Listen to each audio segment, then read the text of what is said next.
How to receive USDT TRC20 on Trust Wallet.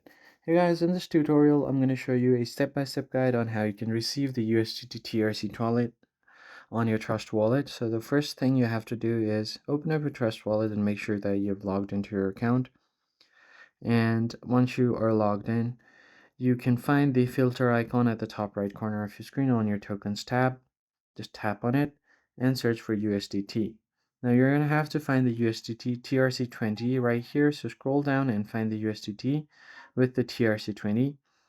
Now from here, once you tap on it, you can tap on Receive, and then you'll get your Receive USDT copy address. So you can just tap on it to copy your address. Now you might have noticed that this is a bit different from your usual USDT because the TRC20 it basically has its own network, so that's why it has a different address as well.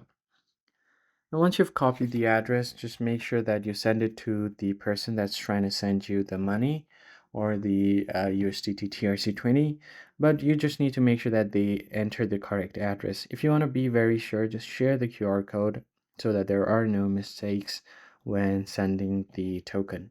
I hope this tutorial was helpful, and I'll catch you guys on the next one.